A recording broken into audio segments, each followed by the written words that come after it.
part of this kind of inquiry into habitats for learning, part of the thinking behind that was this idea that we are learning anywhere and everywhere, but especially in terms of lockdown and when we had remote learning, that obviously most of the learning then was happening at home, and what we would have had in the classroom, we were now having to kind of stimulate or create in the home learning environment.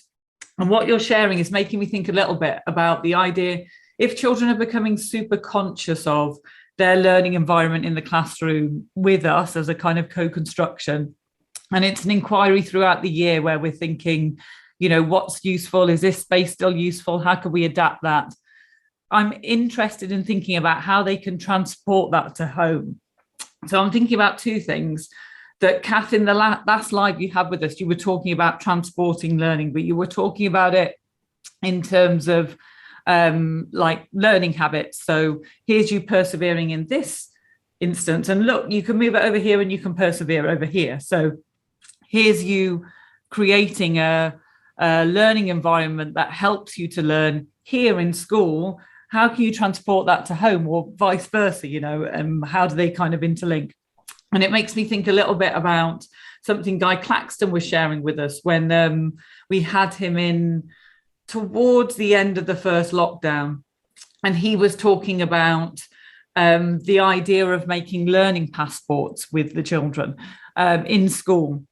And the idea of these learning passports were that they could explain what they were like as a learner and what helped them as a learner. And they could take it home to their parents and share it with their parents, and kind of, something like, I need space to be able to concentrate on my learning, and I like to solve problems by myself. And if I really can't, then maybe I'll look something up on the internet first, or call my friend first, and then I might ask you for help, something like that. So it's just kind of making me think about home learning environments and how we can have some fluidity between school and home, and involve parents within that process too. And I'm just thinking off the top of my head, I don't necessarily expect you to have the answers, but do you have any ideas around that? I think the connection between home and school is just so important, right? And the more we can think about ways that we can build that connection, I think the stronger the learning gets, right? It sends a very strong message to students. I think online portfolios, of course, have been really helpful with also making very explicit connections of, why is this actually important? Because I think sometimes even the learning is apparent for us, but not so much for parents. Hey, they might not see the learning so much in it. So I think that's a way that many educators across the world, particularly during lockdown, have connected with families and so on. So I think it's bringing that awareness to parents and so on. But I was kind of thinking about what you said about those learning dispositions and making those visible. And Guy was talking about like a passport or something. But I guess so. It's this idea that it becomes.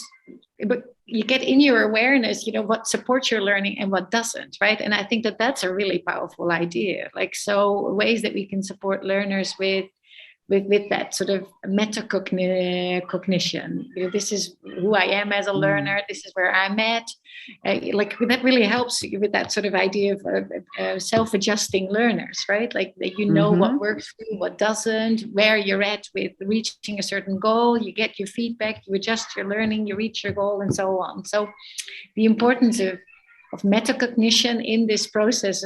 Like, it's almost like it's two things happening at the same time, right? You're learning something, but you also sometimes need to rise above it and sort of see where you're at with your own learning dispositions, with where you're at towards achieving that particular goal and so on. So the more we bring that into the awareness of learners, I think the better it is. That becomes a habit, right? That it's something absolutely. Yeah, that we're thinking and talking about learning, and we're making sure that the conversations about learning don't just pertain to what's happening at school, but that we are deliberately inviting kids to share learning stories from home, things that they've taught themselves, things that they've taught others, things that they've taught their dog, what they've learnt from their noticings and conversations. So one of the things that we sometimes do is deliberately, we don't do homework, but we might say, if we're having a conversation, maybe theories about something, we might very deliberately say, I wonder what mum and dad's theories about this would be. Maybe when you're having your dinner tonight, maybe you could ask your family for their theories. I had a beautiful one a couple of years ago when for some reason we got talking about, I don't know why, but eyelashes with 5-year-olds, and they were theorizing that the reason because I think I said something like, why do you think we even have them? What? And they said, they make your eyes blink. They make your eye go down. And so and other kids were saying, no, I don't. I think they're to look pretty. Anyway, so when I said, I wonder if we could find out more about these things we call eyelashes. And they said to me, oh, I know, I can ask my mum. She knows about them. She really does know about eyelashes. And I was like, okay, well, when you're at home, so, when you go home tonight, just ask for other people's theories. And if you remember, you could maybe bring that back tomorrow and we can just see what they think. So we start to get this, it's like continue the conversation at home or bring the conversation from home to school so that this co-construction becomes not just co-construction amongst the children or between the educators and the children, but between families, children and educators, and building this idea together. And that way, again, the divide between school as a habitat for learning and home as a habitat for learning starts to dissolve a little, just those natural connections. And I think, I often think about when we're designing, circling back to our very first question, when we're designing learning spaces that, well, depending on your home, habitat, I think of that as home. So are we creating with our kids environments where kids feel at home, perhaps in a more symbolic way? But that's another one of those connections. I don't want them to feel that when they're coming to school, suddenly they've got to let their home self stay at home and their school self has to be someone different. That we borrow, both.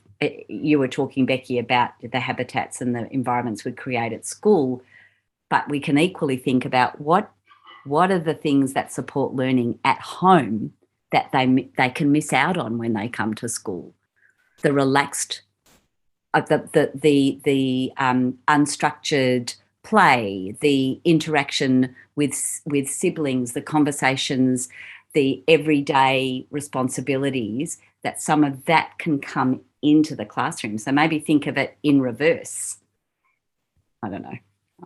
Yeah, and I'm making a connection here, and I'm so glad for you bringing this up, Kath, because one of the things that we haven't talked about really is this idea that students also see their identities, voices, home and family languages, that they see those represented also in the school spaces, that there is that connection between home and school, right? And that you belong in that space because your language is there, your identity is there, and the way you look is there. Your religion, your everything about you is somehow also acknowledged in that space, right? I think that there just is like it is at home. Yeah, some unexamined bias, perhaps in the books that we read, the images that are part of on the walls, the languages, the books in our, that we have in our school, in our classrooms, and so on. So that's an important thing to examine. Yeah, that's so true. What is it that we can learn about the lives of the children and their families that would allow us then to curate our environments so that there's a degree to which what a great challenging question, does each child in this space in some way feel at home?